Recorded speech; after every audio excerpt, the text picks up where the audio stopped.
One day I'm gonna be everything I wanna be. I don't let it get the most of me. One day I'm gonna be free. I wanna be everything I'm gonna be. My future right in front of me. One day I'm gonna be free. I wanna be free. Then let me be free. From the depths of darkness, a voice emerges. A host with a fire burning in his soul. With a heart, feel and a spirit unbroken. He rides on two wheels, ready to claim his throne. Amidst the chaos and the thunderous roar, insane wheels rise as a force to be reckoned with. Fueled by the power that only metal can bestow. He takes his stand, refusing to submit. Insane wheels hear his battle cry.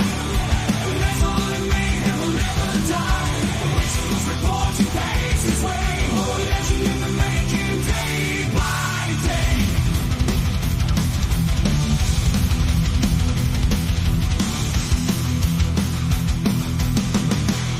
Yes, sir. You guys ready for the fucking presidential debate? Let's get it in tonight.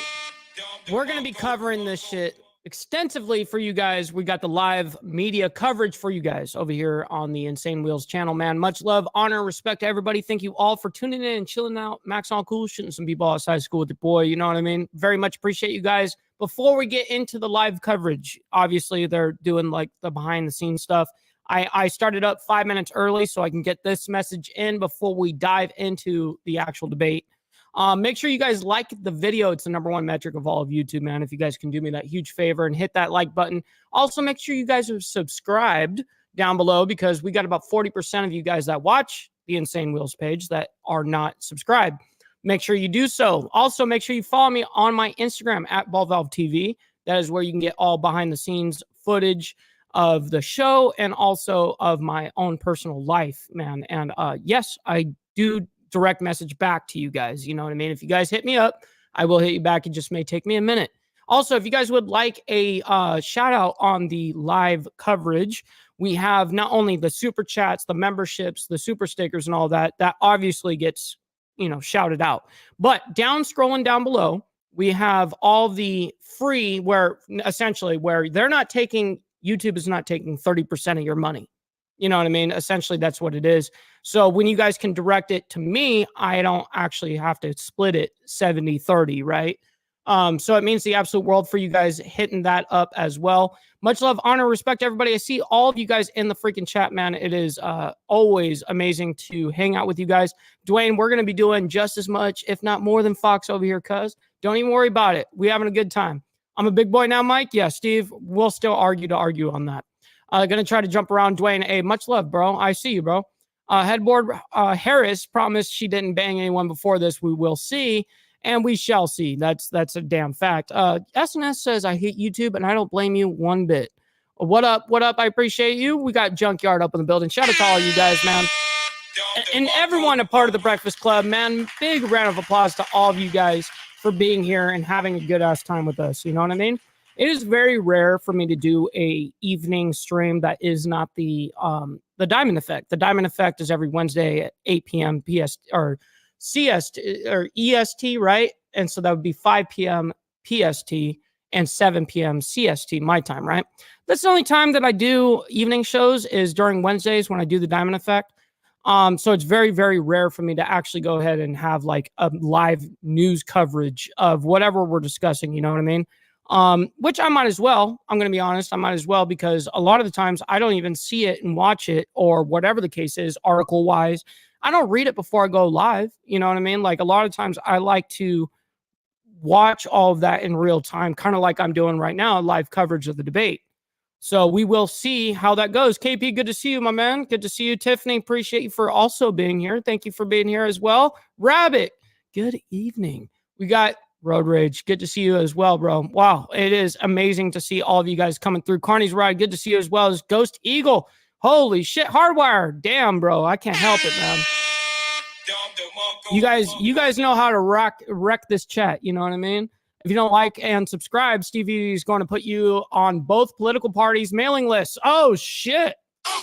Oh, shit. Yeah, definitely I'll make sure I like my own video at that point because I get enough of the liberal news. I'm going to be honest. I get enough liberal bullshit because of the amount of shit that I look up and research, right?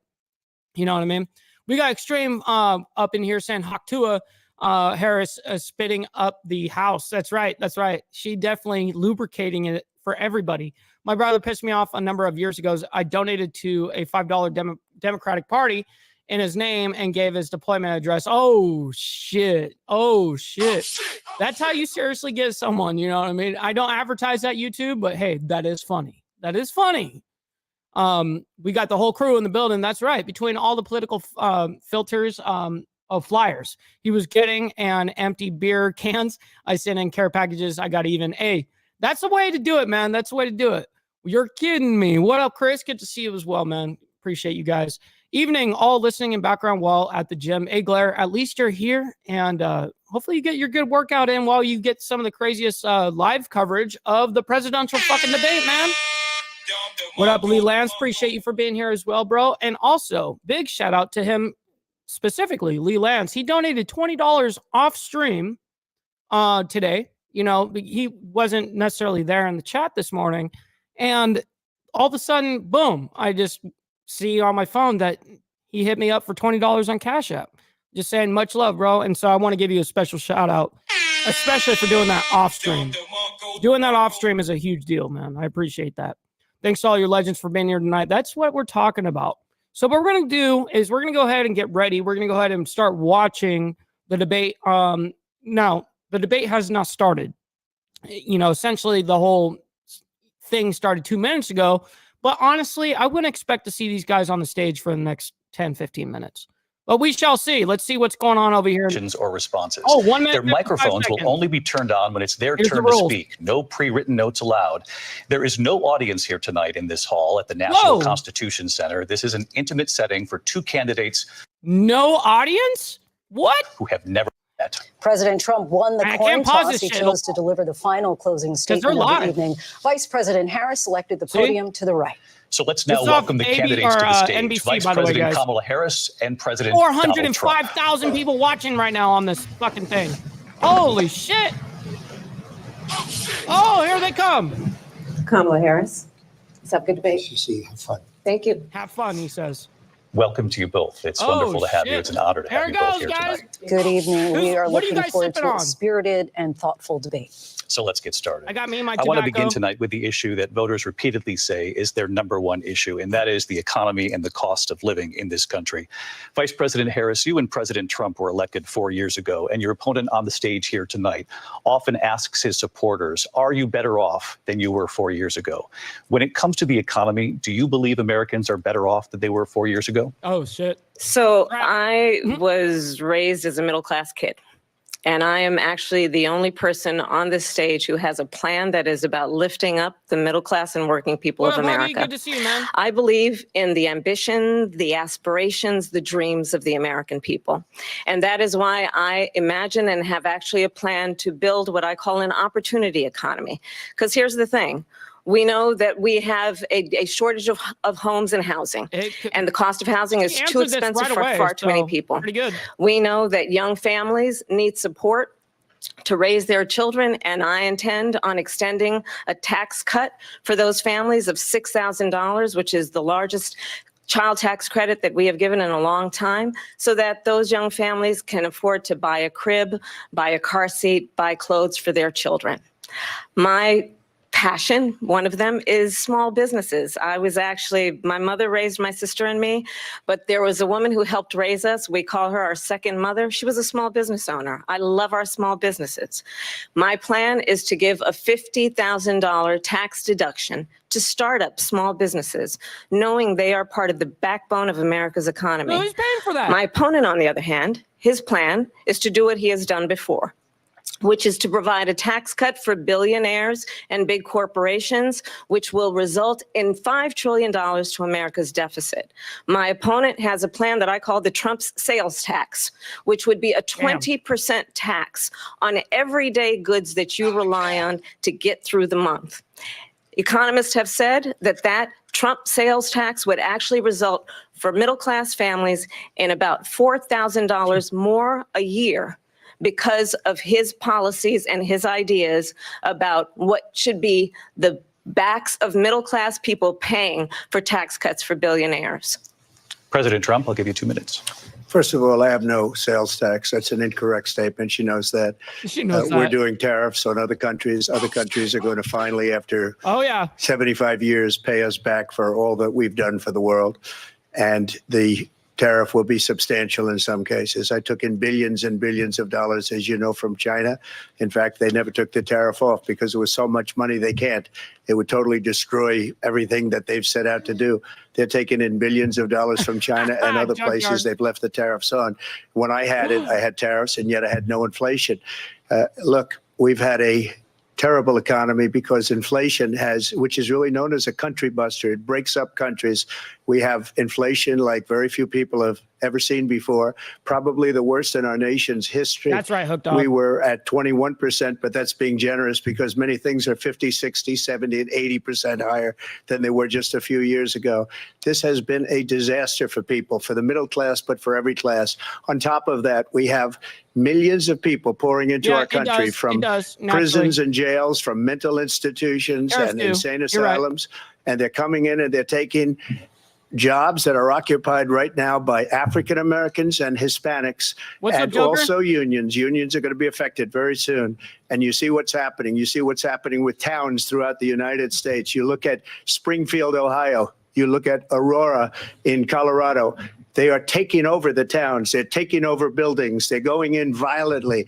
These are the people that she and Biden led into our country, and they're destroying our country. They're dangerous. They're at the highest level of criminality, and we have to get them out. We have to get them out fast. I created one of the greatest economies in the history of our country. I'll do it again and even better. We are going to get to immigration and border security during this debate, but I would like to let Vice President Harris respond on the economy here. Well, I would love to. Let's talk about what Donald Trump left us. Donald Trump left us the worst unemployment since the Great Depression. You mean COVID? Donald Trump left us the worst public health epidemic in a century. Donald Trump left us the worst attack on our democracy since the Civil War. And what we have done is clean up Donald Trump's mess. What we have done and what I intend to do is build on what we know are the aspirations and the hopes of the American people. But I'm going to tell you all in this debate tonight, you're going to hear from the same old tired playbook. A bunch of lies, grievances, and name calling. She knew that. What you're going to hear tonight is a detailed and dangerous plan called Project 2025 that the former president intends on implementing if he were elected again. I believe very strongly that the American people want a president who understands the importance of bringing us together, knowing we have so much more in common than what separates us. And I pledge to you to be a president for all Americans. President Trump will give you a minute here to respond. Number one, I have nothing to do, as you know, and as she knows better than anyone, I have nothing to do with Project 2025. That's out there. I haven't read it. I don't want to read it purposely. I'm not going to read it. This was a group of people that got together. They came up with some ideas, I guess some good, some bad. But it makes no difference. I have nothing to do. Everybody knows I'm an open book. Everybody knows what I'm going to do. Cut taxes very substantially and create a great economy like I did before. We had the greatest economy. We got hit with a pandemic, and the pandemic was since 1917, where 100 million people died. Has there been anything like it? We did a phenomenal job with the pandemic.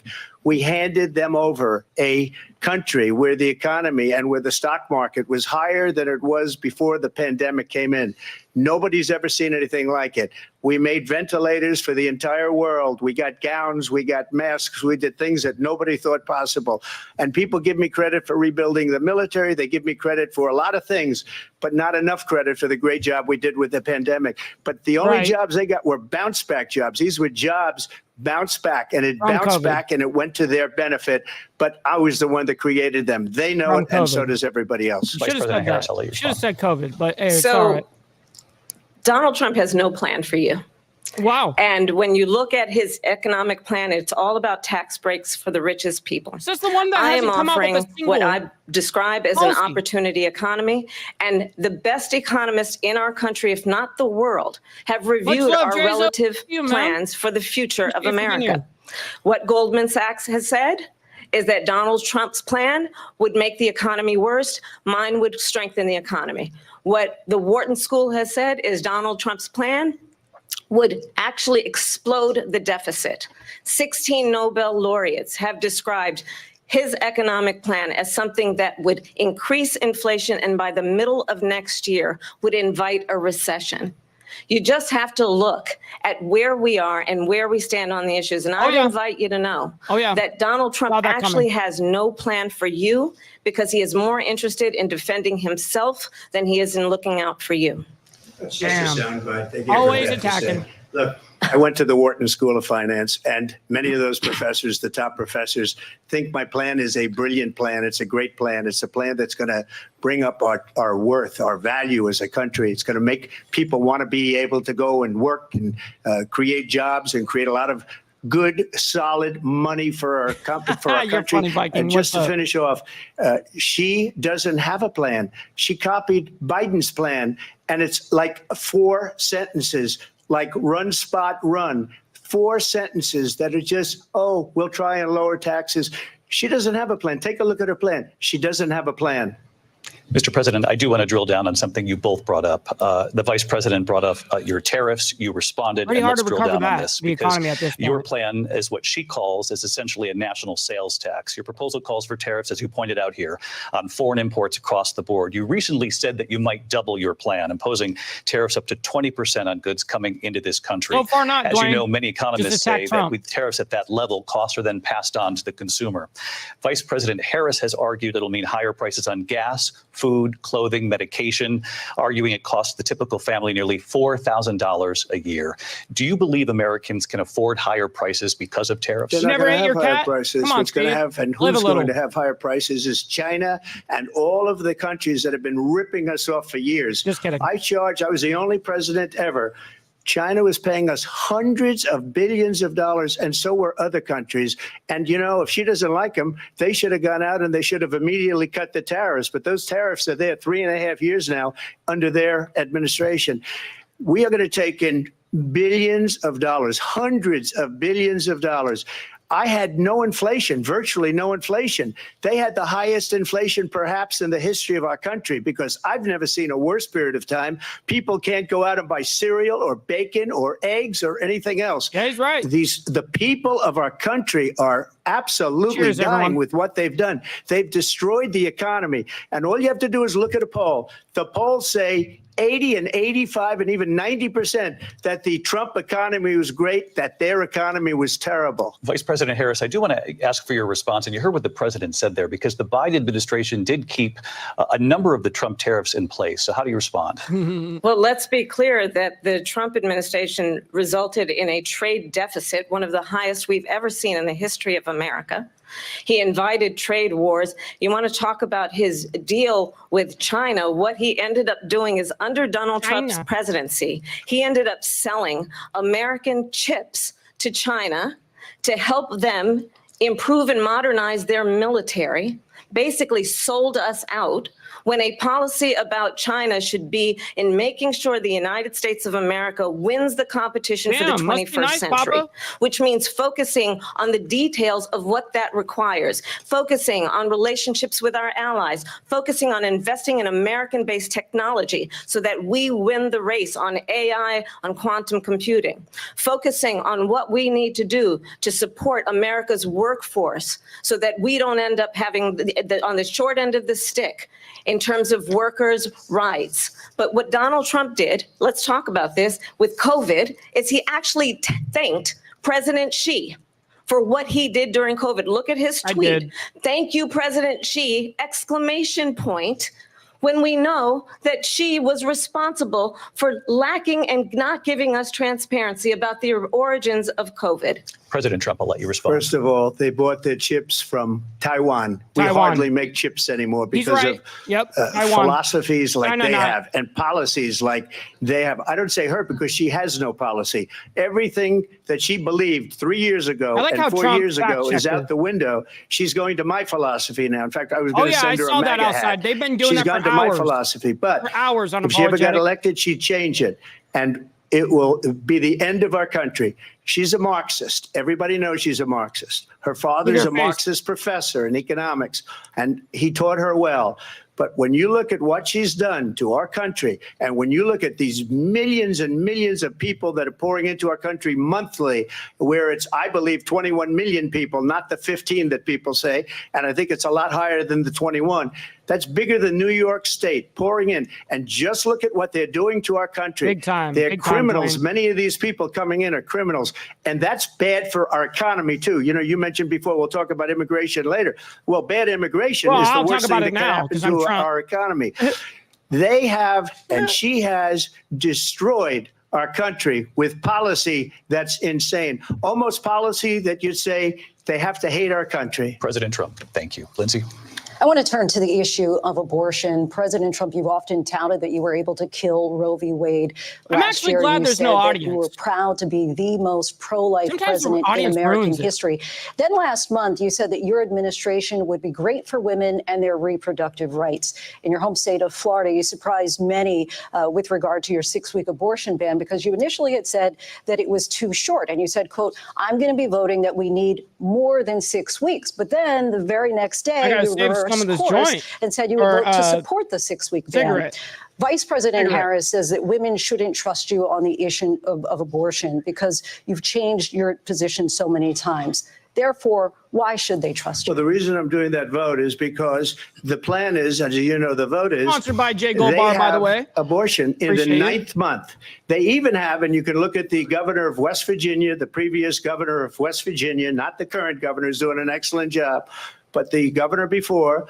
He said the baby will be born and we will decide what to do with the baby. In other words, we'll execute the baby. And that's why I did that. What's up, because Doug? that predominates, because they're radical. The Democrats are radical in that. And her vice presidential pick, which I think was a horrible pick, by the way, for our country, because he is really out of it. But her vice presidential pick says abortion in the 9th month is absolutely fine. He also says execution after birth. It's execution, no longer abortion, because the baby is born is okay.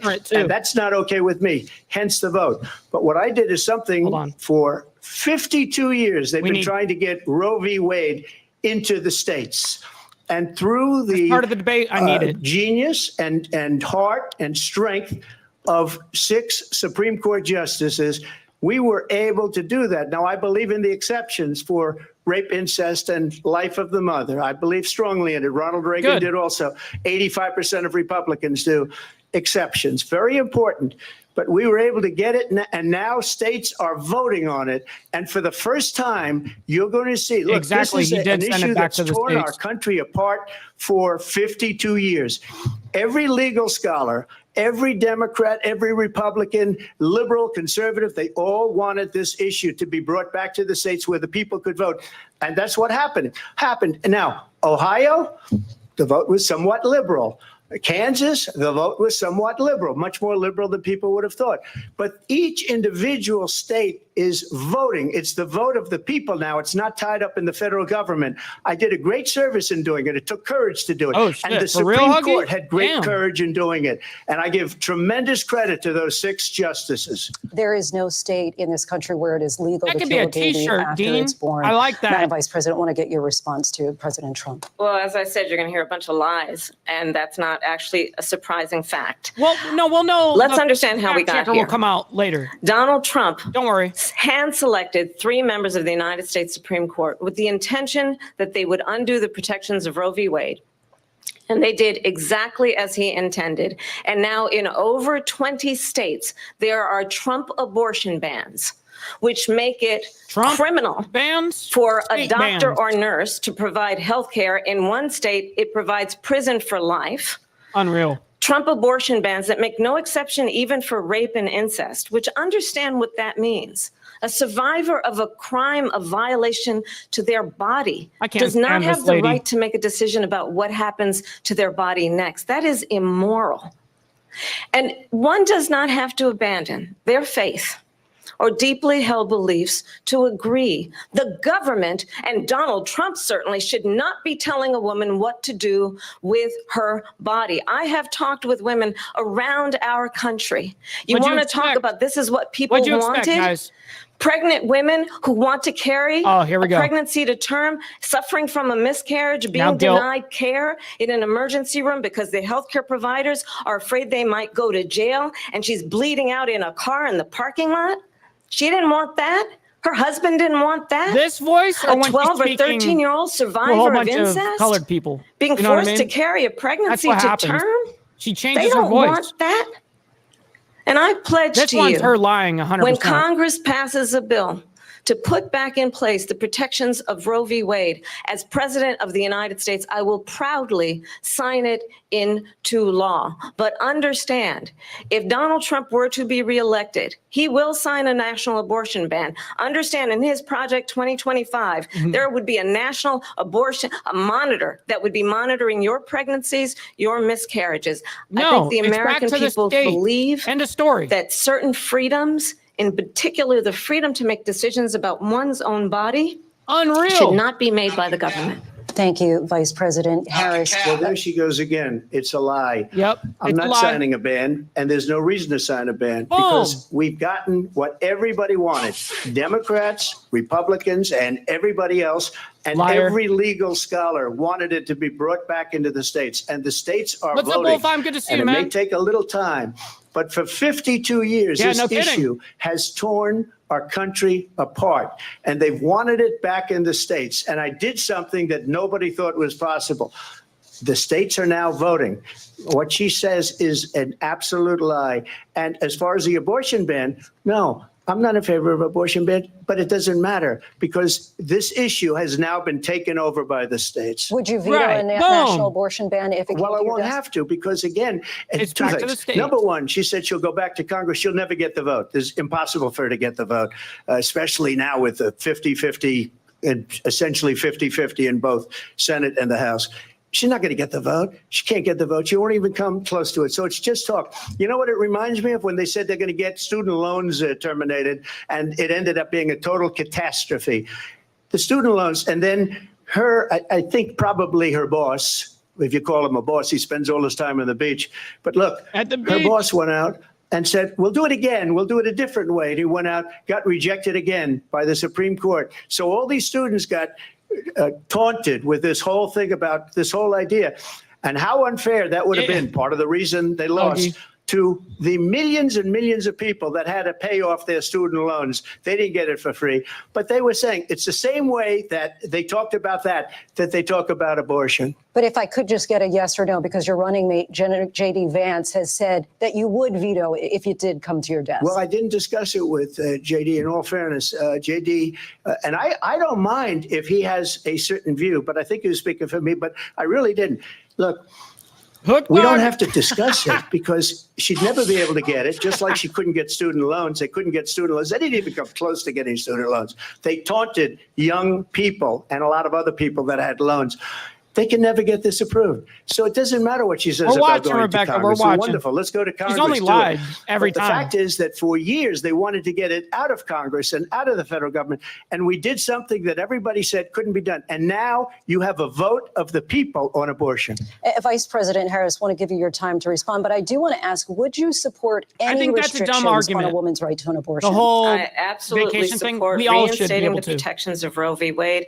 And as you rightly mentioned, nowhere in America is a woman carrying a pregnancy to term and asking for an abortion. That is not happening. It's insulting to the women of America. And understand what has been happening under Donald Trump's abortion bans. Couples who pray and dream of having a family. What's up, Tony? Are being denied IVF treatments. What is happening in our country? Working people, working women who are working one or two jobs, who can barely afford childcare as it is have to travel to another state to get on a plane sitting next to strangers to go and get the health care she needs. Why'd she do that with her voice? Barely can afford to do it. And what you are putting her through is unconscionable. And the people of America have not, the majority of Americans believe in a woman's right to make decisions about her own body. And that is why in every state where this issue has been on the ballot, in red and blue states both, the people of America have voted for freedom. Vice President Harris, excuse me, I have to respond. Another lie. It's another lie. I have been a leader on IVF, which is fertilization. The IVF, I have been a leader. In fact, when they got a very negative decision on IVF from the Alabama courts, I saw the people of Alabama and Everyone's the down to legislature 2 days later voted it in. I've been a leader on it. They know that, and everybody else knows it. I have been a leader on fertilization, IVF. Thank you, and Rebecca. the other thing, you should ask, will she allow abortion in the 8th month, 9th month, 7th month? Come on. Okay, would Come you do that? on. You're right. Exactly. Why don't you ask her that Why question? don't you answer That's the problem. question? Would you because veto? under Roe v. Answer Wade, the question, would you veto? you could do abortions in the 7th month, the 8th month, the 9th That's month, not true. and probably after birth. Just look at the governor, former governor of Virginia. The governor of Virginia said, we put the baby aside and then we determine what we want to do with the baby. President Trump, thank you. We're going to turn now Hit to that like immigration button, y'all. and border security. Hit that like We know button. it's It's an the issue number one that's metric of important all to of YouTube, man. Republicans, Thank Democrats, you. voters across the board in this country. Vice President Harris, you were tasked by President Biden with getting to the root causes of migration from Central America. We know that illegal border crossings reached a record high in the Biden administration. This past June, President Biden imposed tough new asylum restrictions. We know the numbers since then have dropped significantly. But my question to you tonight is, why did the administration wait until 6 months before the election to act? And would you have done anything differently from President Biden on this? So I'm the only person on this stage who has prosecuted transnational criminal organizations for the trafficking of guns, drugs, and human beings. And let me say that the United States Congress, including some of the most conservative members of the United States Senate, came up with a border security bill, which I supported. And that bill would have put 1,500 more border agents on the border to help those folks who are working there right now, overtime, trying to do their job. It would have allowed us to stem the flow of fentanyl coming into the United States. I know there are so many families watching tonight who have been personally affected by the surge of fentanyl in our country. That bill would have put more resources to allow us to prosecute transnational criminal organizations for trafficking in guns, drugs, and human beings. But you know what happened to that bill? Donald Trump got on the phone, called up some folks in Congress and said, kill the bill. And you know why? Because he'd prefer to run on a problem instead of fixing a problem. And understand, this comes at a time where the people of our country actually need a leader who engages in solutions, who actually addresses the problems at hand. But what we have in the former president is someone who would prefer to run on a problem instead of fixing a problem. And I'll tell you something, he's going to talk about immigration a lot tonight, even when it's not the subject that is being raised. And I'm going to actually do something really unusual, and I'm going to invite you to attend one of Donald Trump's rallies, because it's a really interesting thing to watch. You will see during the course of his rallies, he talks about fictional characters like Hannibal Lecter. He will talk about windmills cause cancer. There we go. And what you will also notice is that people start leaving his rallies early out of exhaustion and boredom. And I will tell you, the one thing you will not hear him talk about is you. You will not hear him talk about your needs, your dreams, and your desires. And I'll tell you, I believe you deserve a president who actually puts you first. And I pledge to you that I will. Vice President Harris, thank you. President Trump, on that point, I want to get your response. Well, I would like to respond. Let me just ask, though, why did you try to kill that bill, and successfully so? That would have put thousands of additional agents and officers on the border. First, let me respond as to the rallies. She said people start leaving. People don't go to her rallies. There's no reason to go. And the people that do go, she's bussing them in and paying them to be there, and then showing them in a different light. So she can't talk about that. People don't leave my rallies. We have the biggest rallies, the most incredible rallies in the history of politics. That's because people want to take their country back. Our country is being lost. We're a failing nation. And it happened 3.5 years ago. And what's going on here, you're going to end up in World War III, just to go into another subject. What they have done to our country by allowing these millions and millions of people to come into our country, and look at what's happening to the towns all over the United States. And a lot of towns don't want to talk. It's not going to be Aurora or Springfield. A lot of towns don't want to talk about it because they're so embarrassed by it. Oh, wow. We got Gene up in the building. They're eating the dogs, the people that came in. They're Whoa, eating the cats. Trump. They're eating the pets of the people that live there. Oh, the Haitians? And this is what's happening in our country. And it's a shame. It is happening. As far as the rallies are concerned, as far as the reason they go is they like what I say. Dean. Thank you they so want much, to bring kind our sir. country back. They want to make America great again. It's a very simple phrase, make America great again. She's destroying this country. And if she becomes president, this country doesn't have a chance of success. Not only success, we'll end up being Venezuela on steroids. I just want to clarify here. You bring up Springfield, Ohio, and ABC News did reach out to the city manager there. He told us there have been no credible reports of specific claims of pets being harmed, injured, or abused by individuals within the immigrant community. Well, I've seen people on television. Let me just say here, this is the people on television say my dog was taken and used for food. So maybe he said that, and maybe that's a good thing to say for a city manager. I'm not taking this from television. But the people I'm on taking it from television the city saying manager. their dog was eaten by the people that went there. Now he's Again, debating the with the Springfield city moderator. manager says there's no evidence of that. Vice We'll President find Harris, out. I'll let you respond to the rest of what you've heard. Trump. You talk about extreme. This is, I think, one of the reasons why in this election, I actually have the endorsement of 200 Republicans who have formerly worked with President Bush, Mitt Romney, and John McCain, including the endorsement of former Vice President Dick Cheney and Congress member Liz Cheney. And if you want to really know the inside track on who the former president is, if he didn't make it clear already, just ask people who have worked with him. His former chief of staff, a 4-star general, has said he has contempt for the Constitution of the United States. His former national security advisor has said he is dangerous and unfit. His former Secretary of Defense has said the nation, the republic, would never survive another Trump term. And when we listen to this kind of rhetoric, when the issues that affect the American people are not being addressed, I think the choice is clear in this election. President Trump, I'll give you a quick minute to respond. Oh, man. Thank you, because when I hear that, see, I'm a different kind of a person. That's right, I Dean. fired most of those people. Appreciate you guys, man. Not so graciously. They did bad things or a bad job. I fired them. They never fired one person.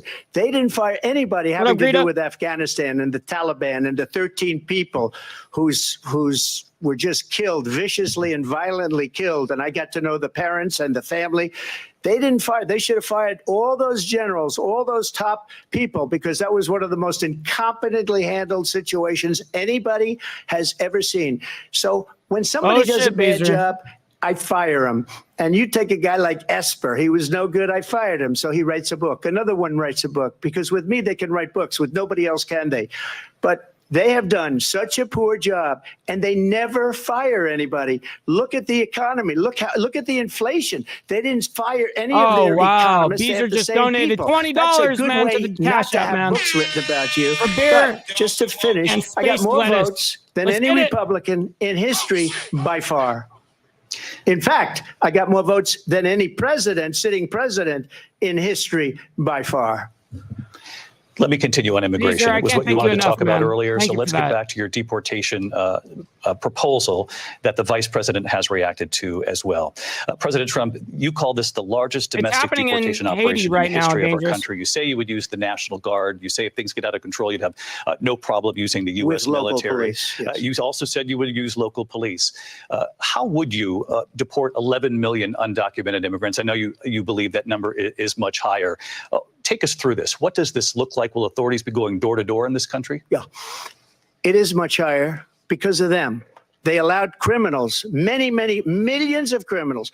They allowed terrorists. They allowed common street criminals. They allowed people to come in, drug dealers to come into our country. And they're now in the United States and told by their countries like Venezuela, don't ever come back or we're going to kill you. Do you know that crime in Venezuela and crime in countries all over the world is way down? You know why? Because they've taken their criminals off the street and they've given them to her to put into our country. And this will be one of the greatest mistakes in history for them to allow. And I think they probably did it because they think they're going to get votes, but it's not worth it because they're destroying the fabric of our country by what they've done. There's never been anything done like this at all. They've destroyed the fabric of our country. Millions of people Shout out, Elbow Man. all over the world. Crime is down all over the world except here. Crime here is up and through the roof. Despite their fraudulent statements that they made, crime in this country is through the roof. And we have a new form of crime. It's called migrant crime. And it's happening at levels that nobody thought possible. President Trump, as you know, the FBI says overall violent crime is actually coming down in this country. But Vice excuse me, President the FBI they were defrauding statements. They didn't include the worst cities. They didn't include the cities with the worst crime. It was Chicago, a fraud. Detroit, Los Just like their Angeles. number of 818,000 jobs that they said they created turned out to be a fraud. President Trump, thank you. I'll let you respond, Vice President. Fact-checking Well, me, I think this is so Donald rich. Trump, but there's so coming much from Kamala someone lies. who has been prosecuted for national security crimes, Oh, you know how to economic lie. crimes, You know how to lie. election interference, has been found liable for sexual assault, and his next big Oh, here we go. court appearance is in November at his own criminal sentencing. And let's be clear where each person stands on the issue of what is important about respect for the rule of law and respect for law enforcement. The former vice president called for defunding federal law enforcement, 45,000 agents, get this, on the day after he was arraigned on 34 felony counts. So let's talk about what is important in this race. It is important that we move forward, that we turn the page on this same old tired rhetoric and address the needs of the American people, address what we need to do about the housing shortage, which I have a plan for, address what we must do to support our small businesses, address bringing down the price of groceries. But frankly, the American people are exhausted with this same old tired playbook. Vice President Harris, thank you. Excuse me. Every one of those cases was started by them against their political opponent. And I'm winning most of them, and I will win the rest on appeal. And you saw that with the decision that came down just recently from the Supreme Court. I'm winning most of them. But those are cases, it's called weaponization. Never happened in this country. They weaponized the Justice Department. Every one of those cases was involved with the DOJ, from Atlanta and Fani Willis to the Attorney General of New York and the DA in New York, every one of those cases. And then they say, oh, he's a criminal. They're the ones that made them go after me. By the way, Joe Biden was found essentially guilty on the documents case. And what happened in my documents case? They said, oh, that's the toughest of them all. A complete and total victory. 2 months ago, it was thrown out. It's weaponization, and they used it, and it's never happened in this country. They used it to try and win an election. They're fake cases. President Trump, thank you. A really quick response here, Vice President Harris, on this notion of weaponization of the Justice Department. Well, let's talk about extreme and understand the context in which this election in 2024 is taking place. Jason. The United States Supreme Court recently ruled that the former president would essentially be immune from any misconduct if he were to enter the White House again. Understand, this is someone who has openly said he would terminate, I'm quoting, terminate the Constitution of the United States, that he would weaponize the Department of Justice against his political enemies. Someone who has openly expressed disdain for members of our military. Understand what it would mean if Donald Trump were back in the White House with no guardrails, because certainly we know now the court won't stop him. We know J.D. Vance is not going to stop him. It's up to the American people. Vice President Thank you so much, kind sir. Thank you. Vice President Harris, in your last run for president. Wow, man. This is the one that weaponized, not me. She weaponized. I probably took a bullet to the head because of the things that they say about me. They talk about democracy. I'm a threat to democracy. They're the threat to democracy with a fake Russia investigation that went nowhere. We have a lot to get to. Lindsay? Vice President Harris, in your last run for president, you said you wanted to ban fracking. Now you don't. You wanted mandatory government buyback programs for assault weapons. Now your campaign says you don't. You line now. You supported decriminalizing border crossings. Now you're taking a harder line. I know you say that your values have not changed. So then why have so many of your policy positions changed? So my values have not changed, and I'm going to discuss every one of at least every point that you've made. But in particular, let's talk about fracking because we're here in Pennsylvania. I made that very clear in 2020. I will not ban fracking. Oh, you lied. I have not banned fracking as Vice President of the United States. And in fact, I was the tie-breaking vote on the Inflation Reduction Act, which opened new leases for fracking. My position is that we have got to invest in diverse sources of energy so we reduce our reliance on foreign oil. We have had the largest increase in domestic oil production in history because of an approach that recognizes that we cannot over-rely on foreign oil. As it relates to my values, let me tell you, I grew up a middle-class kid raised by a hardworking mother who worked and saved and was able to buy our first home when I was a teenager. The values I bring to the importance of home ownership, knowing not everybody got handed $400 million on a silver platter and then filed bankruptcy 6 times, is a value that I bring to my work to say we are going to work with the private sector and home builders to increase 3 million homes, increase by 3 million homes by the end of my first term. My work that is related to having a friend when I was in high school who was sexually assaulted by her stepfather. And my focus then on protecting women and children from violent crime is based on a value that is deeply grounded in the importance of standing up for those who are most vulnerable. My work that is about protecting Social Security and Medicare is based on long-standing work that I have done, protecting seniors from scams. My values have not changed. And what is important is that there is a president who actually brings values and a perspective that is about lifting people up and not beating people down and name calling. The true measure of the leader is the leader who actually understands the strength is not in beating people down, it's in lifting people up. Oh, boy. I intend to be that president. President Trump, your response? First of all, I wasn't given $400 million. I wish I was. My father was a Brooklyn builder, Brooklyn, Queens, and a great father, and I learned a lot from him. But I was given a fraction of that, a tiny fraction, and I built it into many, many billions of dollars, many, many billions. And when people see it, they are even surprised. So we don't have to talk about that. Fracking, she's been against it for 12 years. Defund the police, she's been against that forever. She gave all that stuff up very wrongly, very horribly, and everybody's laughing at it, okay? They're all laughing at it. She gave up at least 12 and probably 14 or 15 different policies. Like, she was big on defund the police. In Minnesota, she went out, wait a minute, I'm talking now. Yeah, they had the mic off. If you don't mind, please. Does that sound familiar? Oh, shit. She went out in Minnesota and wanted to let criminals that killed people, that burned down Minneapolis, she went out and raised money to get them out of jail. She did things that nobody would ever think of. Now she wants to do transgender operations on illegal aliens that are in prison. This is a radical left liberal that would do this. She wants to confiscate your guns, and she will never allow fracking in Pennsylvania. If she won the election, fracking in Pennsylvania will end on day one. Just to finish one thing, so important in my opinion. So I got the oil business going like nobody has ever done before. When they took over, they got rid of it, started getting rid of it, and the prices were going up the roof. They immediately let these guys go to where they were. I would have been 5 times, 4 times, 5 times higher, because you're talking about 3.5 years ago. They got it up to where I was because they had no choice, because the prices of energy were quadrupling and doubling. You saw what happened to gasoline. So they said, let's go back to Trump.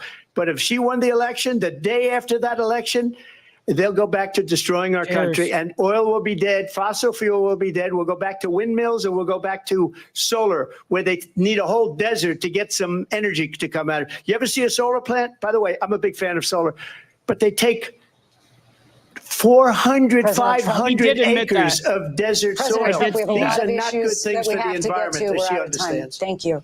Lindsay, thank you. We have an election in just 56 days.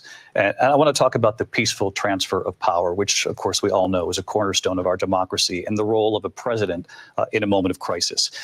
Mr. President, on January 6th, it's swing state. That's why. Swing state. That's why they're so. That's why she said specifically Pennsylvania, by the way. Your supporters to march to the Capitol. You very said you important would be right there election with them. state. The country and the world saw what played out at the Capitol that day, the officers coming under attack.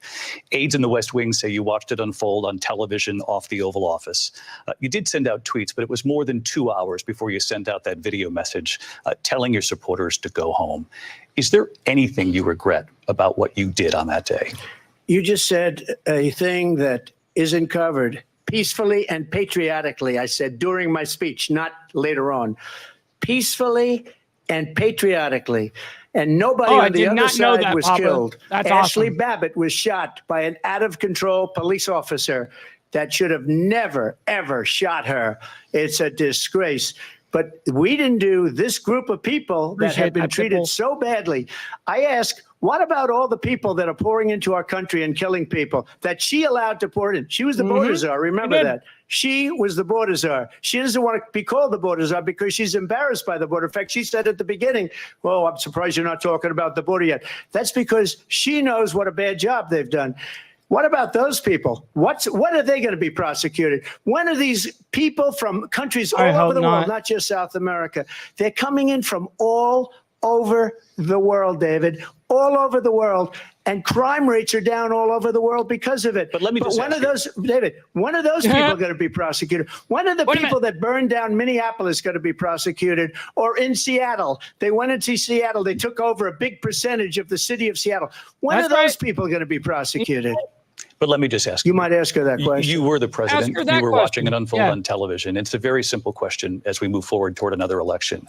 Is there anything you regret about what you did on that day? I didn't know that. Yes, sir. I had nothing to do with that other than they asked me to make a speech. I showed up for a speech. I said, I think it's going to be big. I went to Nancy Pelosi and the mayor of Washington, D.C., and the mayor put it back in writing, as you know. I said, you know, this is going to be a very big rally or whatever you want to call it. And again, it wasn't done by me. It was done by others. I said, I'd like to give you 10,000 National Guard or soldiers. They rejected me. Nancy Pelosi rejected me. It was just 2 weeks ago. Her daughter has a tape of her saying she is fully responsible for what happened. They want to get rid of that tape.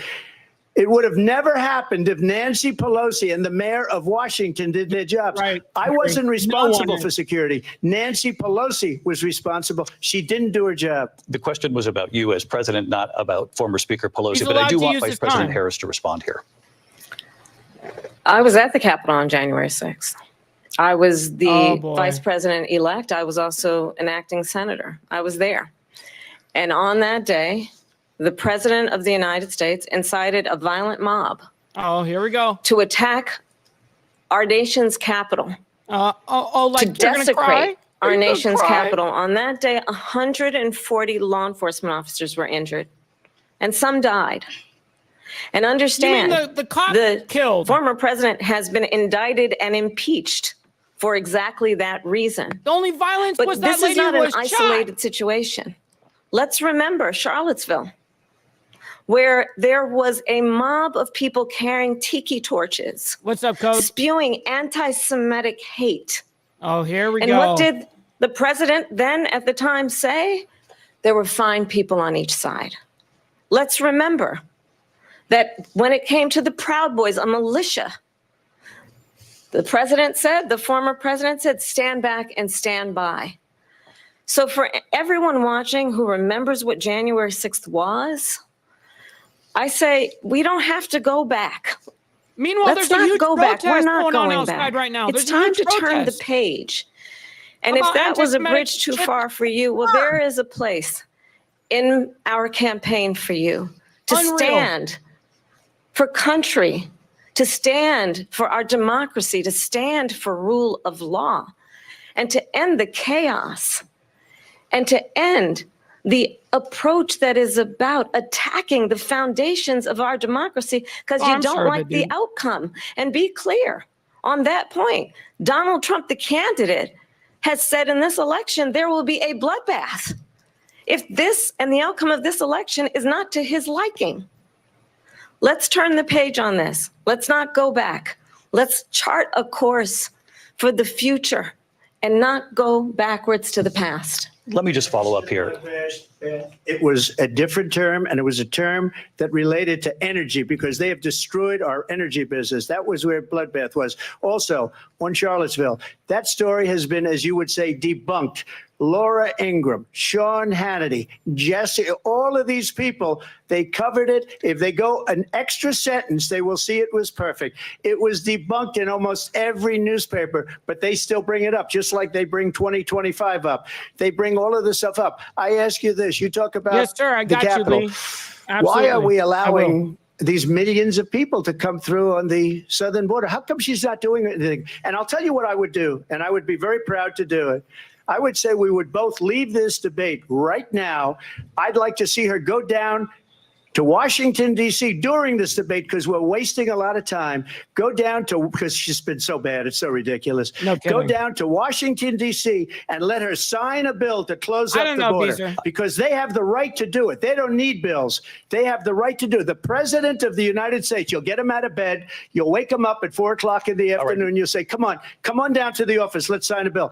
If he signs a bill that the border is closed, all he has to do is say it to the Border Patrol, who are phenomenal. If they do that, the border is closed. Mr. Those President, people are killing many people, unlike J6. We talked immigration here tonight. I do want to focus on this next issue, both of you, because it really brings us this into focus, truth in these times that we're living in. Mr. President, for 3.5 years after you lost the 2020 election, you repeatedly falsely claimed that you won, many times saying you won in a landslide. In the past couple of weeks leading up to this debate, you have said, quote, you lost by a whisker. It's going to work against them, Aaron. Didn't quite make it's going to work it, against them. Everyone's going to see it. I said that. Are you now acknowledging that you lost in 2020? No, I don't acknowledge that at all. But I said that sarcastically. You know that. It was said, we lost by a whisker. That was said sarcastically. Look. Wow. There's so much proof. All you have to do is look at it. And they should have sent it back to the legislatures for approval. I got almost 75 million votes, the most votes any sitting president has ever gotten. I was told if I got 63, which was what I got in 2016, you can't be beaten. The election, people should never be thinking about an election as fraudulent. We need two things. We need walls. And we have to have it. We have to have borders. And we have to have good elections. Our elections are bad. And a lot of these illegal immigrants coming in, they're trying to get them to vote. They can't even speak English. They don't even know what country they're in practically. And these people are trying to get them to vote. And that's why they're allowing them to come into our country. I did watch all of these pieces of video. I didn't detect the sarcasm, lost by a whisker. We didn't quite make it. And we should just point out here as clarification, and you know this, you and your allies, 60 cases in front of many judges, many of them Republican. No judge looked at it. And said they said we didn't have standing. That's the other thing.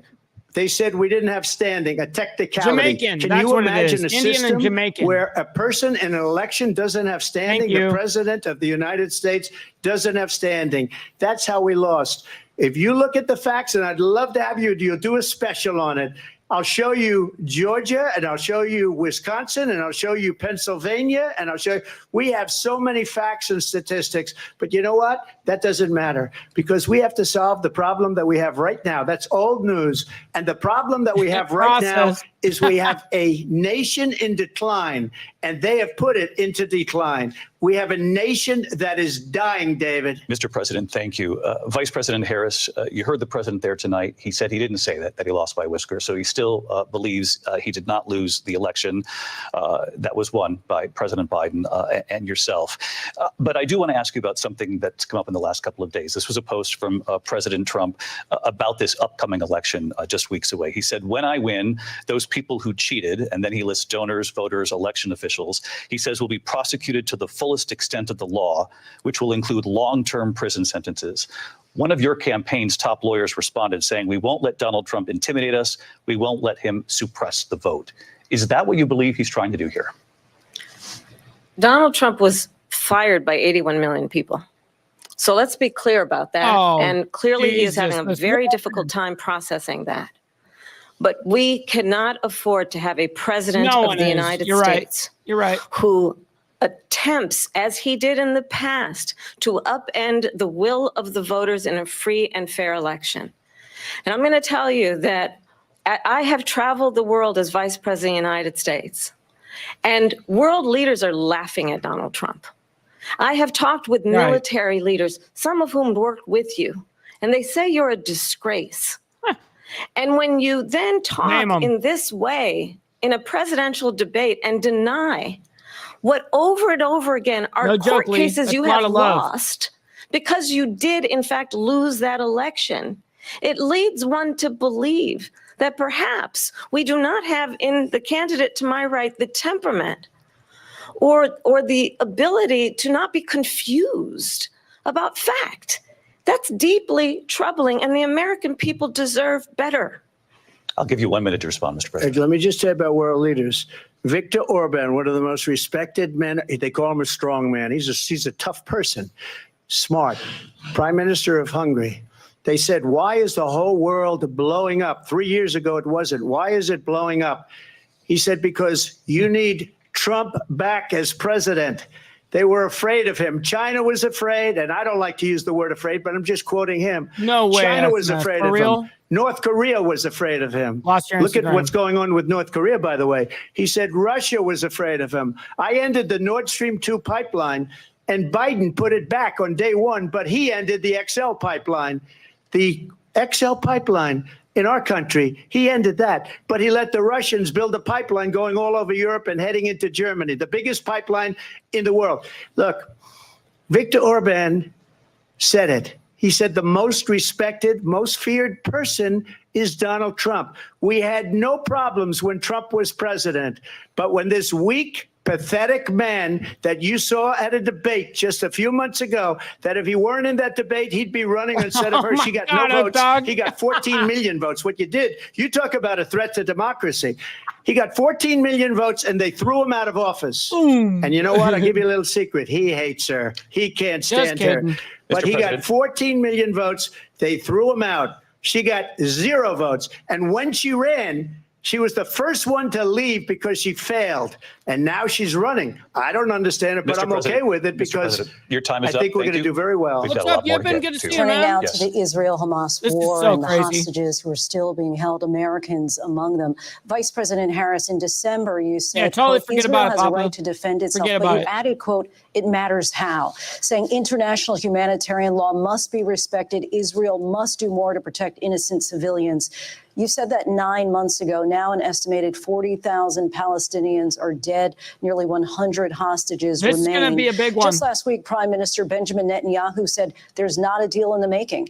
President Biden has not been able to break through the stalemate. How would you do it? Well, let's understand how we got here. On October 7, Hamas, a terrorist organization, slaughtered 1,200 Israelis. Many of them young people who were simply attending a concert. Women were horribly raped. And so absolutely, I said then, I say now, Israel has a right to defend itself. We would. And how it does so matters, because it is also true, far too many innocent Palestinians have been killed. Children, mothers. What we know is that this war must end. It must end immediately, and the way it will end is we need a ceasefire deal and we need the hostages out. And so we will continue to work around the clock on that. Work around the clock, also understanding that we must chart a course for a two-state solution. And in that solution, there must be security for the Israeli people and Israel, and in equal measure for the Palestinians. I'll show it at but the one end, thing I will unapologetic. assure you always, I will always give Israel the ability to defend itself, in particular as it relates to Iran and any threat that Iran and its proxies pose to Israel. But we must have a two-state solution where we can rebuild Gaza, where the Palestinians have security, self-determination, and the dignity they so rightly deserve. President Trump, how would you negotiate with Netanyahu and also Hamas in order to get the hostages out and prevent the killing of more innocent civilians in Gaza? If I were president, it would have never started. If I were president, Russia would have never, ever, I know Putin very well, he would have never, and there was no threat of it either, by the way, for 4 years, have gone into Ukraine and killed millions of people when you add it up, far worse than people understand what's going on over there. But when she mentions about Israel, all of a sudden, she hates Israel. She wouldn't even meet with Netanyahu when he went to Congress to make a very important speech. She refused to be there because she was at a sorority party of hers. She wanted to go to the sorority party. She hates Israel. If she's president, I believe that Israel will not exist within 2 years from now. And I've been pretty good at predictions, and I hope I'm wrong about that one. She hates Israel. At the same time, in her own way, she hates the Arab population, because the whole place is going to get blown up. Arabs, Jewish people, Israel will be gone. It would have never happened. Iran was broke under Donald Trump. Now Iran has $300 billion because they took off all the sanctions that I had. Mad love, Iran Beezer. had Thank no you again money for the donation, Hamas man. or Hezbollah or any of the 28 different spheres of terror. And they are spheres of terror, horrible terror. They had no money. Right outside the building It was a big story, and you know it. You covered it very well, actually. They had no money for terror. They were broke. Now they're a rich nation, and now what they're doing is they're spreading that money around. Look at what's happening with the Houthis and Yemen. Look at what's going on in the Middle East. This would have never happened. I will get that settled and fast, and I'll get the war with Ukraine and Russia ended. If I'm president-elect, I'll get it done before even becoming president. Vice President Harris, he says you hate Israel. That's absolutely not true. I have my entire career and life supported Israel and the Israeli people. That's why they're protesting outside right now, Kamala. Divide and distract from the reality, which is it is very well known that Donald Trump is weak and wrong on national security and foreign policy. It is well known that he admires dictators, wants to be a dictator on day one, according to himself.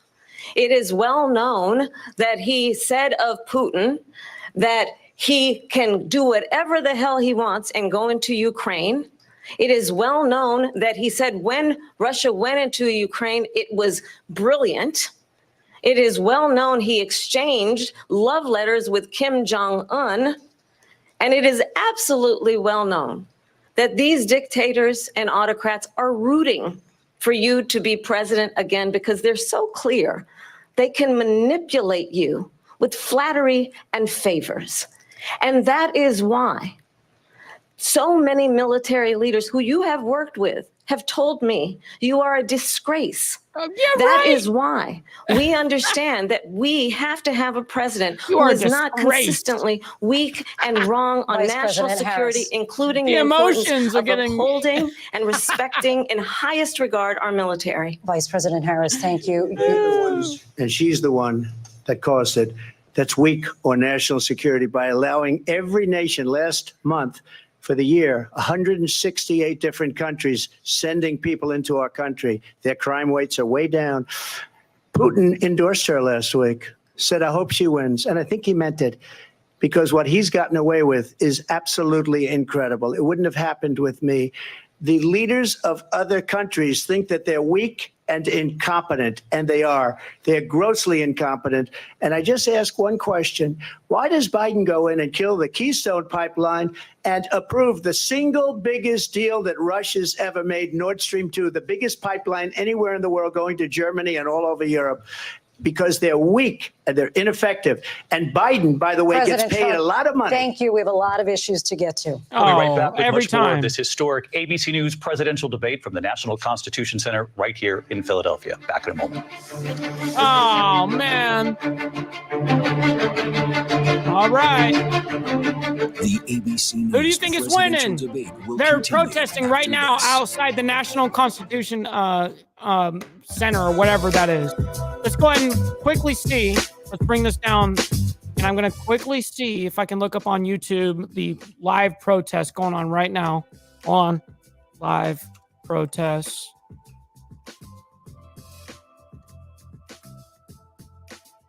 Okay, this is right this second. Okay, guys, we're going to go ahead and let this be for a second. I'll be listening to it in the background so that I can make sure that we're not going to miss a second of it. And here we go, guys. This is what's happening currently right now. Let me bring up the volume. Nothing too much. There's just this guy's posted out the spot. This is actually way calm compared to what it was. I mean, it was getting out of control for real. I mean, it was, yeah, it looked like it was gonna get violent, you know, by the time I had to get off. Why can I barely hear this? Well, whatever. I'm still listening to the show in the background, making sure we're not gonna miss any bit of it. This is basically what it was looking like. And right this second where they're at is this guy's posted up at some corner right this second. Some guy from Fox live now. Let's see who else is live watching the protest going on. Let's see here.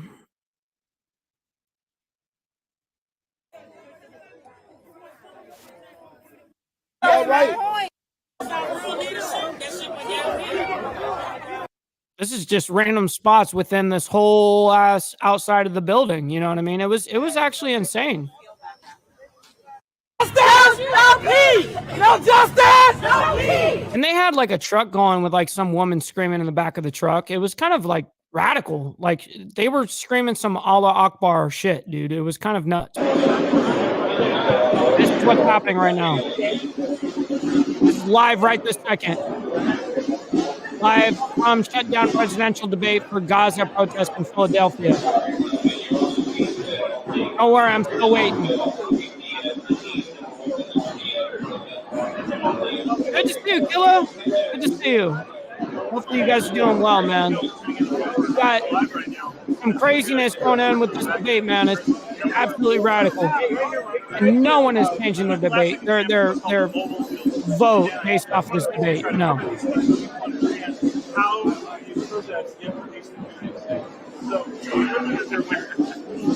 Appreciate you, Mr. Dr. Harley. Have a wonderful night. We still got about 30 minutes left of the debate. Stick tight. Stick tight.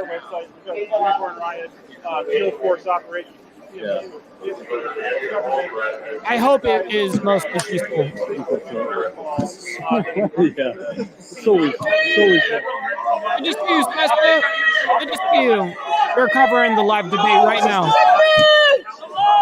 Oh, shit.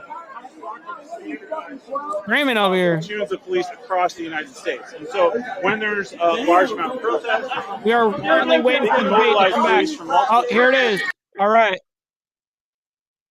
Oh, man, how come they pump fake me like that? They did pump fake me. All right. Well, we're still going to bring it. We're going to bring it up now that we're going to hang out. Let this do its little thing. A little market report for you guys. Oh, they're from, what is this, NBC? That's correct, NBC. We got 31 seconds left of this until we're back into the debate, man.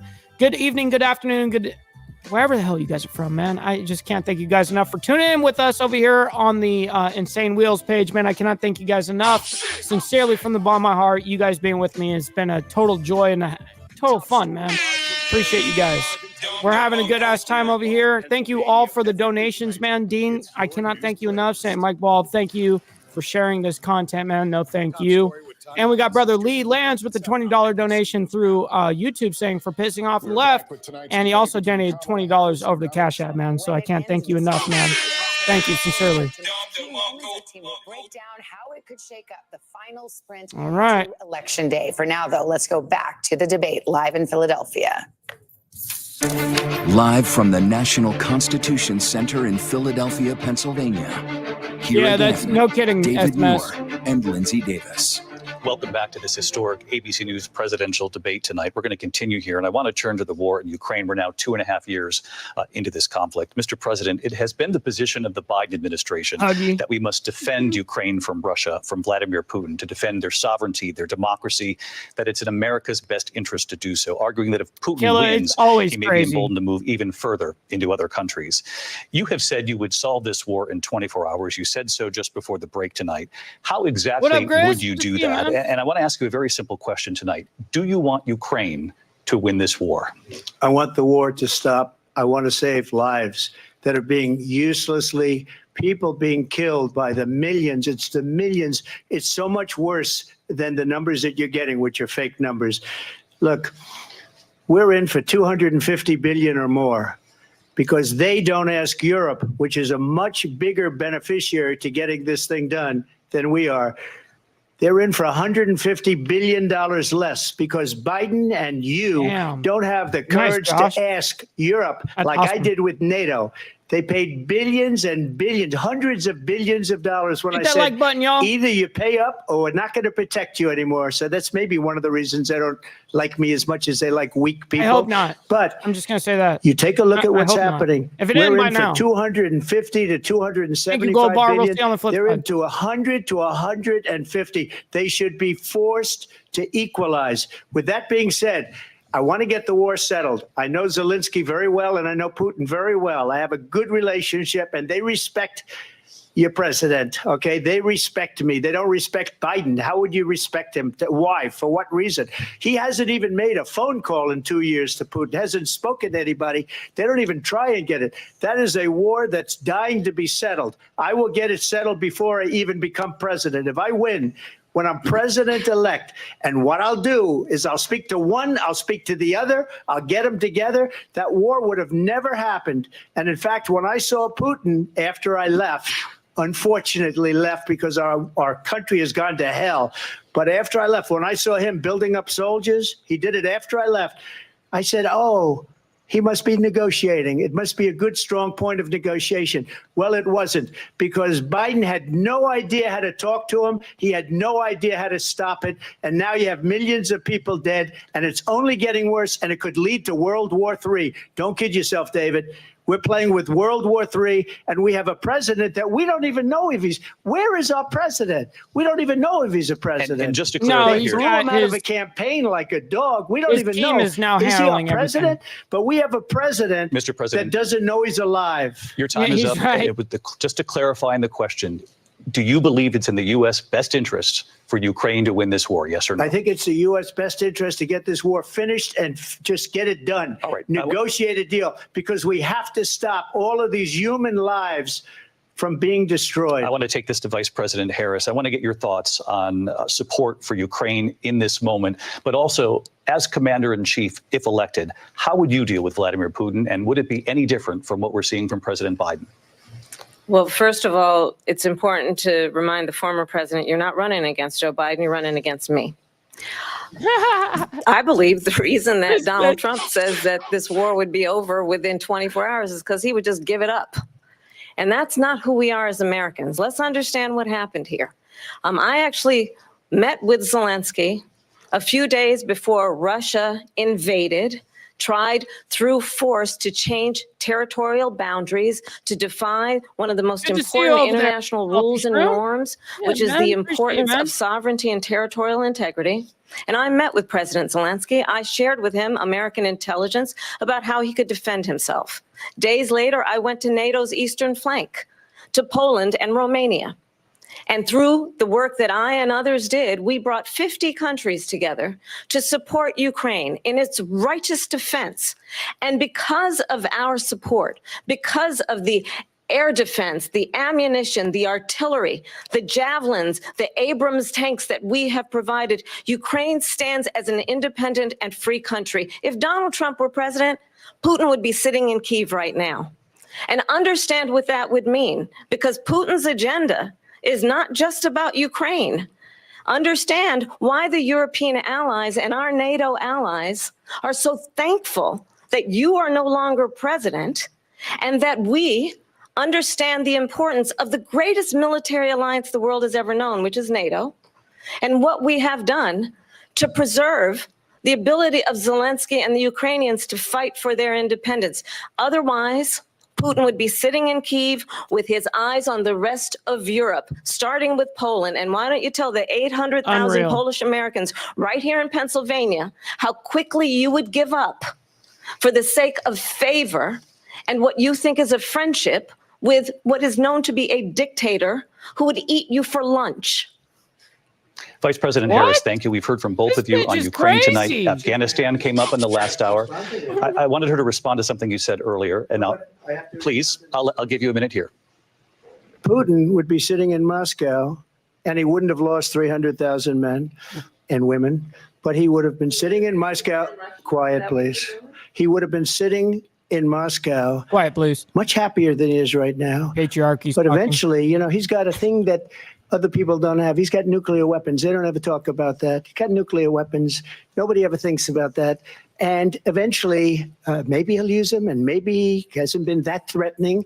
But he does have that, something we don't even like to talk about. Nobody likes to talk about it. But just so you understand, they sent her to negotiate peace before this war started.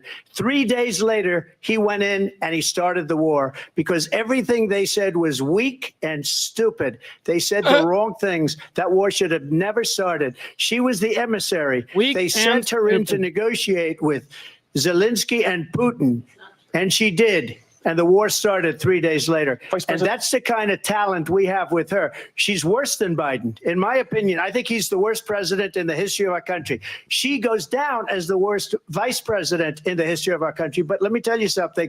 She is a horrible negotiator. They sent her in to negotiate. As soon as they left, Putin did the invasion. President Trump, thank you. You did bring up something. You said she went to negotiate with Vladimir Putin. Vice President Harris, have you ever met Vladimir Putin? Can you clarify tonight? Yet again, I said it at the beginning of this debate, you're going to hear a bunch of lies coming from this fellow. And that is another one. No kidding, Hook Dog. When I went to meet with President Zelensky, I've now met with him over 5 times. The reality is it has been about standing as America always should, as a leader upholding international rules and norms, as a leader who shows strength, understanding that the alliances we have around the world are dependent on our ability to look out for our friends and not favor our enemies because you adore strongmen instead of caring about democracy.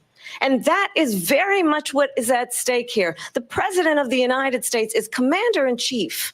And the American people have a right to rely on a president who understands the significance of America's role and responsibility in terms of ensuring that there is stability and ensuring we stand up for our principles and not sell them for the benefit of personal flattery. We've talked about Ukraine and Vladimir Putin. I do want to talk about Afghanistan. It came up in the first hour of this debate. I want to move on to Afghanistan. Trump did the most amazing thing I've ever seen. He got these countries, the 28 countries at the time, to pay up. He said, I've never seen, he's the head of NATO. He said, I've never seen. For years, we were paying almost all of NATO. We were being ripped off by European nations, both on trade and on NATO. I got them to pay up by saying one of the statements you made before, if you don't pay, we're not going to protect you. Otherwise, we would have never gotten it. He said it was one of the most incredible jobs that he's ever seen done. Thank you. I want to turn to Afghanistan. It came up in the first hour of the debate, and we witnessed a poignant moment today on Capitol Hill, honoring the soldiers who died in the chaotic withdrawal from Afghanistan. I do want to ask the Vice President, where's do all you of our believe policies? you bear any responsibility Works in the way that us withdrawal as American played out? people. Well, I will tell you, I agreed with President Biden's right. decision to pull out of Afghanistan. 4 presidents said they would, and Joe Biden did.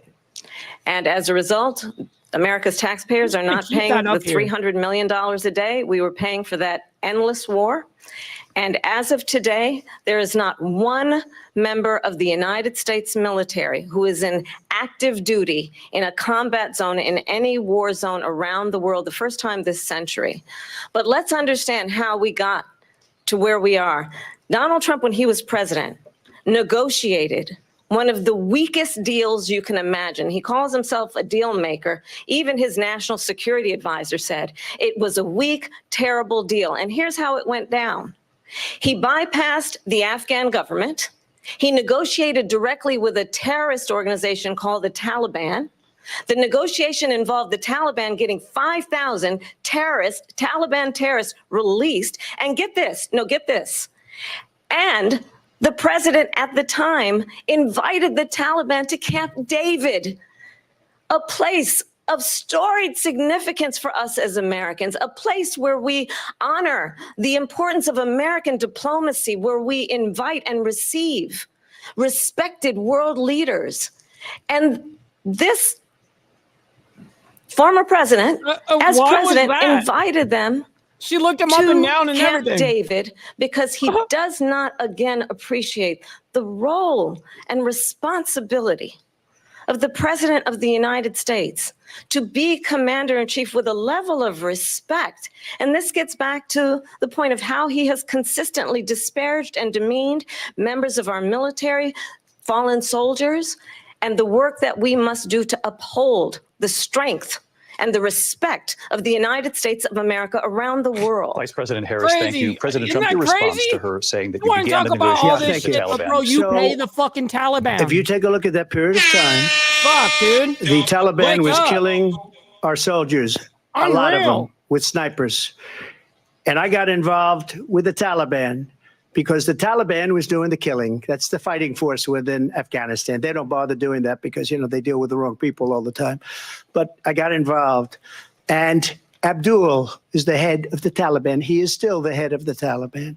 And I told Abdul, don't do it anymore. You do it anymore, you're going to have problems. And he said, why do you send me a picture of my house? I said, you're going to have to figure that out, Abdul. And for 18 months, we had nobody killed. We did have an agreement negotiated by Mike Pompeo. It was a very good agreement. The reason it was good. That's right. Was Woman proud. we were getting out. We would have been out faster than them, but we wouldn't have lost the soldiers. We wouldn't have left many Americans behind, and we wouldn't have left $85 billion worth of brand new, beautiful military equipment behind. And just to finish, they blew it. The agreement said you have to do this, and they didn't do it. The agreement was terminated by us because they didn't do what they were supposed to do. I want to move on. And these people did the worst withdrawal. Always has happened. In my opinion, Always the most happened, embarrassing Rebecca. moment in the history of our country. And by the way, that's why Russia attacked Ukraine, because they saw how incompetent she and her boss are. President Trump, thank you. I want to move on now to race and politics in this he country. definitely got Mr. her on President, that. you He recently got said her. of Vice President Yep, Harris, quote, Dwayne I knows. didn't know she was black 100%. until a number of years ago when she happened to turn black, and now she wants to be known as black. I want to ask a bigger picture question here tonight. Why do you believe it's appropriate to weigh in on the racial identity of your opponent? I don't, and I don't care. And I don't care what she care. is. I don't care. You make a big deal out of something. I couldn't care less. Whatever she wants to be is okay with me. But those were your words. So I'm I don't asking- know. I don't know. I mean, all I can say is I read where she was not black, that she put out, and I'll say that. And then I read that she was black, and that's okay. Either one was okay with me. That's up to her. That's up to her. Vice President Harris, your Wikipedia thoughts on this? changed 100 times. I think honestly, I think it's a tragedy that we have someone who wants to be president who has consistently, over the course of his career, attempted to use race to divide the American people. I do believe that the vast majority of us know that we have so much more in common than what separates us, and we don't want this kind of approach that is just constantly trying to divide us, and especially by race. And let's remember how Donald Trump started. He was land, he owned land, he owned buildings, and he was investigated because he refused to rent property to black families. Let's remember, this is the same individual who took out a full-page ad in the New York Times calling for the execution of 5 young Black and Latino boys who were innocent, the Central Park 5. Took out a full-page ad calling for their execution. This is the same individual who spread birther lies about the first Black president of the United States. And I think the American people want better than that. want better than this, want someone who understands, as I do, I travel our country. We see in each other a friend. We see in each other a neighbor. We don't want a leader who is constantly trying to have Americans point their fingers at each other. I meet with people all the time who tell me, can we please just have discourse about how we're going to invest in the aspirations and the ambitions and the dreams of the American people? Knowing that regardless of people's color or the language their grandmother speaks, we all have the same dreams and aspirations and want a president who invests in those, not in hate and division. Vice President Harris, thank you. Me neither, Dwayne. President Trump, this is now your third So time. gnarly. Oh, This is the terrible. most divisive presidency in the history of our country. There's never been anything like it. They're destroying our country, and they come up with things like what she just said. Going back many, many years, when a lot of people, including Mayor Bloomberg, agreed with me on the Central Park Five, they admitted, they said, they pled guilty. And I said, well, if they pled guilty, they badly hurt a person, killed a person ultimately. And if they pled guilty, then they pled, we're not guilty. But this is a person that has to stretch back years, 40, 50 years ago, because there's nothing now. I built one of the greatest economies in the history of the world, and I'm going to build it again. It's going to be bigger, better, Irish and stronger. unite, you know? But they're destroying our economy. They have no idea what a good economy is. Their oil policies, every single policy. And remember this, she is Biden. You know, she's trying to get away from Biden. I don't know the gentleman, she says. She is Biden. Yeah. The worst inflation we've ever had, a horrible economy because inflation has made it so bad, and she can't get away with that. Thank you. Your time is up. I want to respond to that, though. I want to just respond briefly. Clearly, So you I get am to not Joe respond, but Biden, he can't do that shit. and I am certainly not Donald Trump. And what I do offer is a new generation of leadership for our country, one who believes in what is possible, one who brings a sense of optimism about what we can do instead of always disparaging the American people. I believe in what we can do to strengthen our small businesses, which is why I have a plan. Let's talk about our plans and let's compare the plans. I have a plan to give startup businesses $50,000 tax deduction, to pursue their ambitions, their innovation, their ideas, their hard work. I have a plan, $6,000 for young families for the first year of your child's life, to help you in that most critical stage of your child's development. I have a plan that is about allowing people to be able to pursue what has been fleeting in terms of the American dream by offering a help with down payment of $25,000 down payment assistance for first-time home buyers. That's the kind of conversation, I believe, David, that people really want tonight, as opposed to a conversation that is constantly about belittling and name-calling. Let's turn the page Vice President and move Harris, forward. Thank you. Let's turn to policy. President Let's Trump, turn to policy. move on. President Trump. Let's turn to policy, She has please. a plan to defund the police. She has a plan to confiscate everybody's gun. President Trump, she has would a you like to plan move to on to not other allow issues? fracking in Pennsylvania or anywhere else. Okay. That's what her plan is until just recently. I just need to Lindsey, respond President because Trump, the President former Trump. president No. has said I'm something sorry. twice that I need to respond to. I'm sorry. We're I going just need to to move on, respond Vice one President time Harris. to what he has President said Trump, this is multiple now your Yes. third time running for president. You have Jesus. long vowed to repeal and replace the Affordable Care Act, also known as Obamacare. You have failed to accomplish that. You now say you're going to keep Obamacare, quote, unless we can do something much better. Correct. Last month, you said, quote, we're working on it. So tonight, 9 years after you first started running, do you have a plan, and can you tell us what it is? Obamacare was lousy health care, always was. It's not very good today. And what I said, that if we come up with something, and we are Hey, working much on love. things, we're We going to got do it, and Mitt we're going to Mitt in the replace it. building. But Appreciate you for remember being here. this.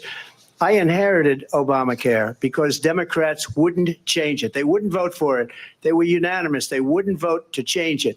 If they would have done that, we would have had a much better plan than Obamacare. But the Democrats came up. They wouldn't vote for it. I had a choice to make when I was president. Do I save it and make it as good as it can be, never going to be great, or do I let it rot? And I felt I had an obligation, even though politically it would have been good to just let it rot and let it go away. I decided, and I told my people, the top people, and they're very good people. I have a lot of good people in that administration. We read about the bad ones. We had some real bad ones too, and so do they. They have really bad ones. The difference is they don't get rid of them. But let me just explain. I had a choice to make. Do I save it and make it as good as it can be, or do I let it rot? And I saved it. I did the right thing. But it's still never going to be great, and it's too expensive for people. And what we will do is we're looking at different plans. If we can come up with a plan that's going to cost our people, our population, less money and be better health care than Obamacare, then I would absolutely do it.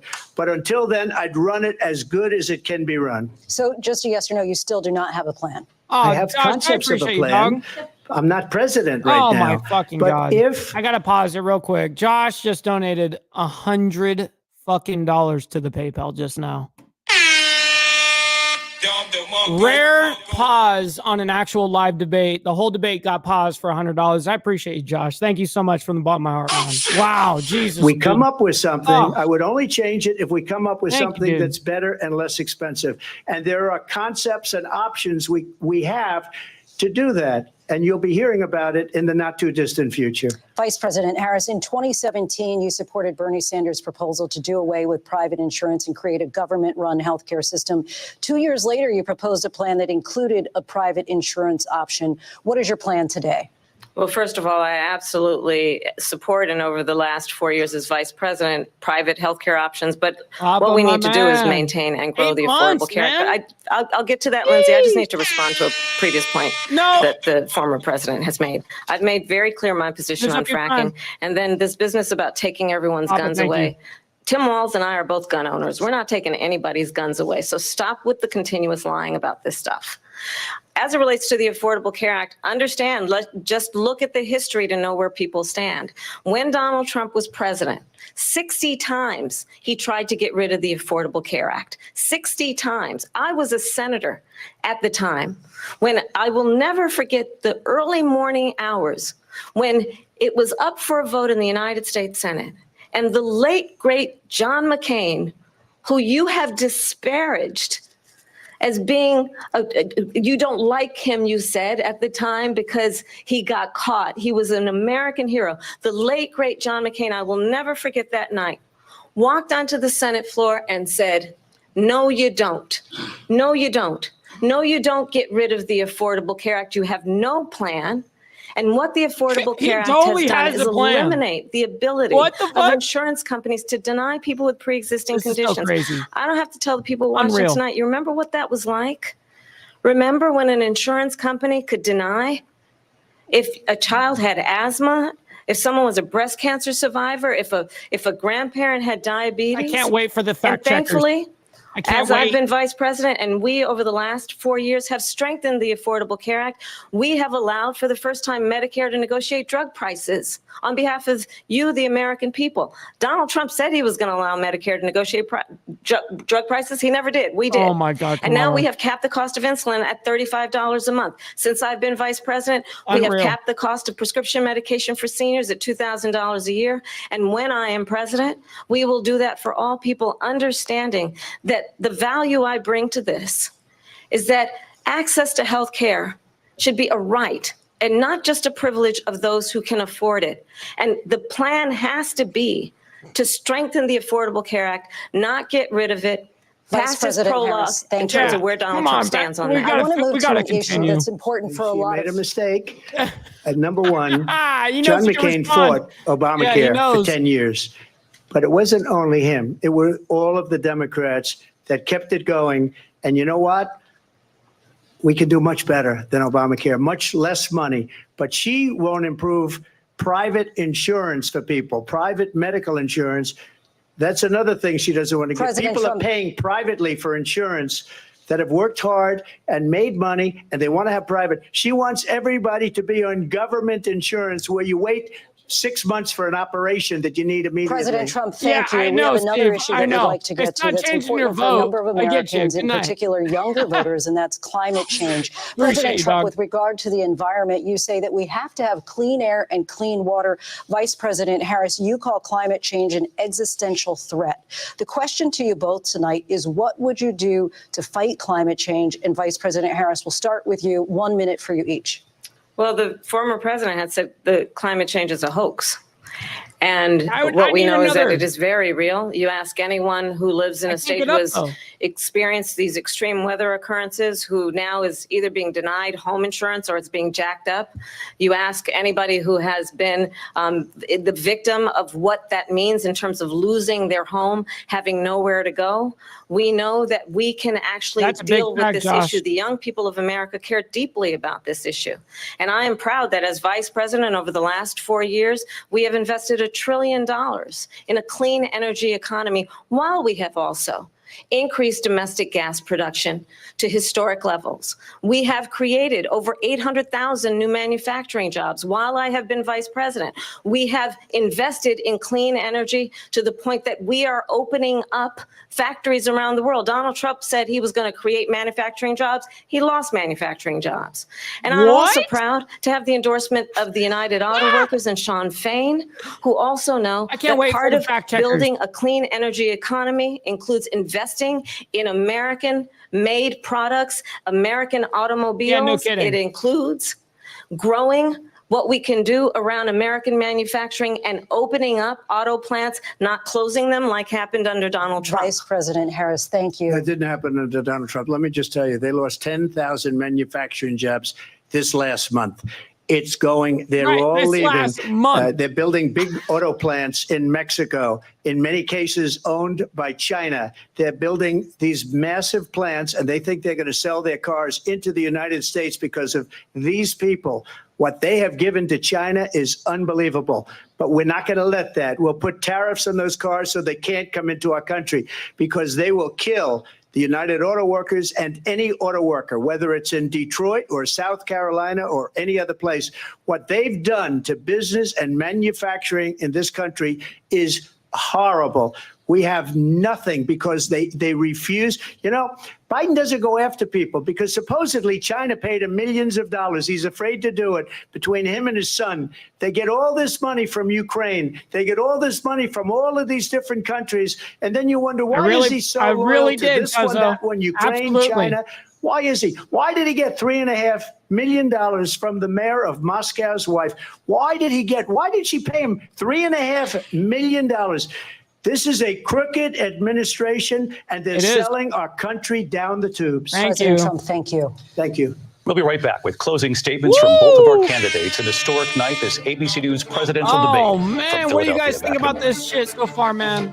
We're going to go ahead and have this in the background as we go ahead and let this chill for a second. We're going to go move on over real quick over to the actual live the protest going on right this second. Let's go ahead and see what's going on. Oh, did they end the coverage? It looks like they did. Okay, hold on. All right, everyone. Let's go ahead and find another one. Good night. We will find another. No problemo.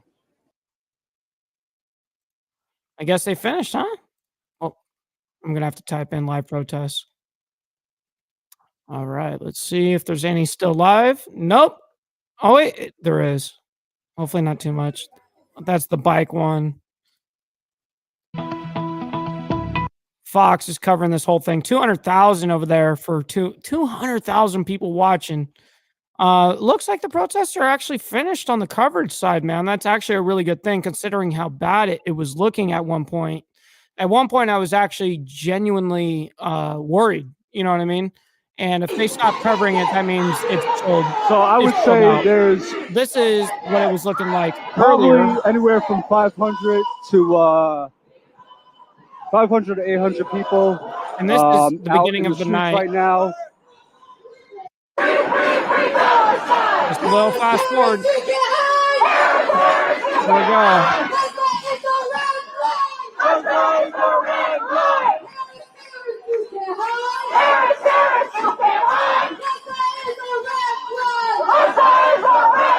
There Harris, Harris, you cannot hide.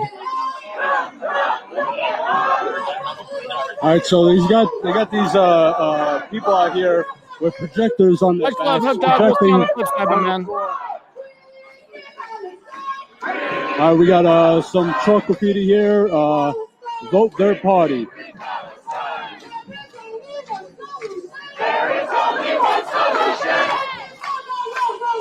Oh yeah, we'll see. There is only one solution.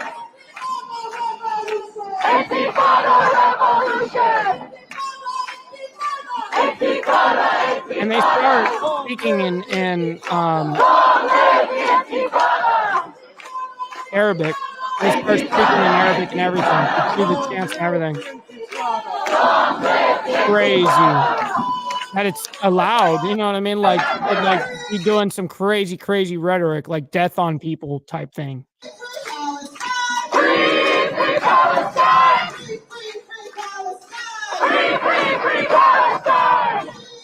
Oh, really, Barbie? Okay, I'm gonna have to check that out. That would be nice, Ghost Eagle. Yeah, that sounds super dumb right now.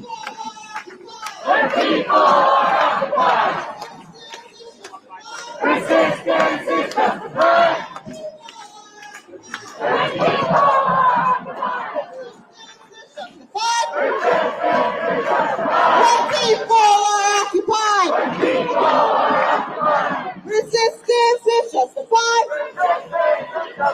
When people are occupied. This is right before the debate. Right before.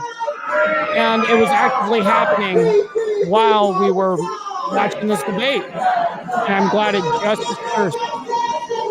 Well, on the mainstream media.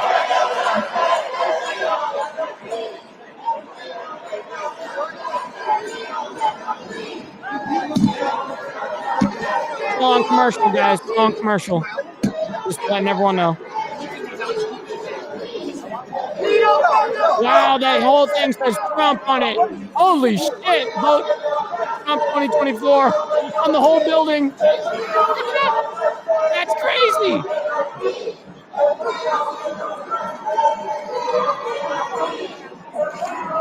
All right, we're coming back. We're coming back. All right, 3, 2. Boom. We're back with tonight's debate between Kamala Harris and Donald Trump. And when it ends, please join us for analysis of tonight's key moments. Our team will break it down. Gotcha, Dwayne. As we enter the final sprint to Election Day, we'll go back to the debate and closing statements. Live from the National Constitution Center in Philadelphia, Pennsylvania. Here again, David Muir and Lindsay Davis. Welcome back tonight. The time has come for closing statements, and Vice President Harris, we begin with you. So I think you've heard tonight two very different visions for our country. One that is focused on the future, and one is the other that is focused on the past, and an attempt to take us backward. But we're not going back. And I do believe that the American people know we all have so much more in common than what separates us. And we can chart a new way forward. And a vision of that includes having a plan, understanding the aspirations, the dreams, the hopes, the ambition of the American people, which is why I intend to create an opportunity economy, investing in small businesses, in new families, in what we can do around protecting seniors, what we can do that is about giving hardworking folks a break and bringing down the cost of living. I believe in what we can do together that is about sustaining America's standing in the world and ensuring that we have the respect that we so rightly deserve, including respecting our military and ensuring we have the most lethal fighting force in the world.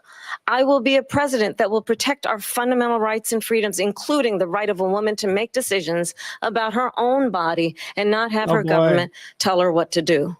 I'll tell you, I started my career as a prosecutor. I was a DA, I was an attorney general, a United States senator, and now vice president. I've only had one client, the people.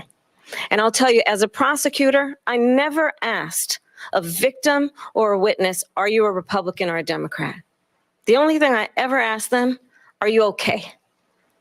And that's the kind of president we need right now. We all do, someone who Rebecca. cares about you and is not putting themselves first. I intend to be a president for all Americans and focus on what we can do over the next 10 and 20 years to build back up our country by investing right now in you, the American people. Vice President Harris, thank you. President Trump? So she just started by saying she's going to do this, she's going to do that, she's going to do all these wonderful things. Why hasn't she done it? She's been there for 3.5 years. They've had 3.5 years to fix the border. They've had 3.5 years to create jobs and all the things we talked about. Why hasn't she done it? She should leave right now, go down to that beautiful White House, go to the Capitol, get everyone together and do the things you want to do, but you haven't done it and you won't do it because you believe in things that the American people don't believe in. You believe in things like we're not going to frack. We're not going to take fossil fuel. We're not going to do things that are going to make this country strong, whether you like it or not. Germany tried that, and within 1 year, they were back to building normal energy plants. We're not ready for it. We can't sacrifice our country for the sake of bad vision. But I just ask one simple question. Why didn't she do it? We're a failing nation. We're a nation that's in serious decline. We're being laughed at all over the world. All over the world, they're laughed. I know the leaders very well. They're coming to see me. They call me. We're laughed at all over the world. They don't understand what happened to us as a nation. We're not a leader. We don't have any idea what's going on. We have wars going on in the Middle East. We have wars going on with Russia and Ukraine. We're going to end up in a third world war, and it'll be a war like no other because of nuclear weapons, the power of weaponry. I rebuilt our entire military. She gave a lot of it away to the Taliban. She gave it to Afghanistan. What these people have done to our country, and maybe toughest of all, is allowing millions of people to come into our country. Many of them are criminals, and they're destroying our country. The worst president, the worst vice president in the history of our country. President Trump, thank you. And that is our ABC News presidential debate from here in Philadelphia at the National Constitution Center. I'm Lindsay Davis. And I'm David Muir. Thank you for watching here in the U.S. and all over the world, and from all of us here at ABC News. Good night. Oh, that was actually legendary. They couldn't have done that. It's game over. And welcome back to NBC News coverage of Nope, we don't need your rhetoric. We don't need it. We got what we came there for. I very much appreciate you guys over there at NBC for having us watch the show with you guys. Thank you guys for over there. I got to give you guys credit that you guys streamed it. You know what I mean? Hey, shout out to them over there. But yeah, man, what do you guys think about all this? This has been a crazy ass election cycle, to say the least. This has been some of the craziest. I mean, I thought the Donald Trump and Hillary race was crazy, and this has been some of the craziest I've ever. I mean, I'm a young kid, right? But I understand that people go like, "Oh my God, it's never been this bad in American history." No, it absolutely has. Politics is politics, man. It's very crazy. It's very aggressive sometimes. It can be violent. We've seen it all throughout history, man. It's crazy how it works, man. But I can't thank each and every single one of you guys enough for being in here and hanging out with us, donating, being a part of the show. And you guys commenting all the way through it and putting in your guys' ideologies and what you guys think throughout this entire debate, man. I can't thank you guys personally enough in the Breakfast Club, man. There's no better time to eat breakfast than for dinner. You know what I mean, man? So we had a good one tonight. Thank you guys so very, very much for being over here and hanging out with us. Dean, very much thank you. He says, again, we got Dean donating $10 saying, Mike Ball, thank you for sharing this content. Absolutely, bro. You got it. Thank you guys for being here. Lee says for pissing off the left. That's absolutely right. Very much appreciate that. And he also hit the $20 Cash App while we were off live, dude. Like, I can't thank him enough for that, man. And then Papa Penguin resubbing for the 8 months, man. I can't thank you guys enough. Josh with the epic $100 PayPal donation, man. That's about as crazy as it gets right there, man. Even Papa Penguin says it, man. It's very much I'm very honored by all of you guys that wanted to hang out and, watch this. I was going to be honest. I wasn't too sure if you guys wanted to necessarily even have someone like me cover something like this, like a live debate. I'm very honored to do so because I would figure that most people would watch the mainstream media for that.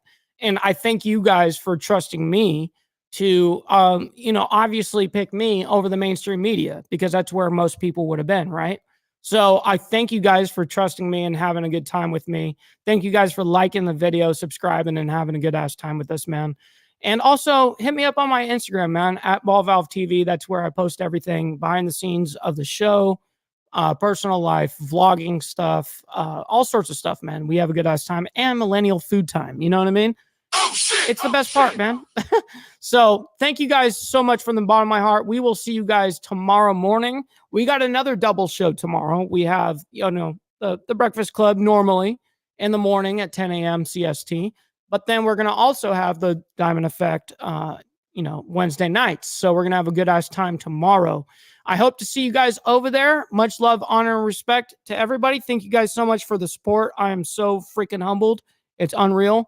And we will see you guys in the morning, man. Peace out. Much love. From the depths of darkness, a voice emerges, a host with a fire burning in its soul. With a heart, steel, and a spirit unbroken, he rides on two wheels, ready to claim his throne. Amidst the chaos and the thunderous roar, insane wheels rise as a force to be reckoned with. Fueled by the power that only metal can bestow, he takes his stand, refusing to submit.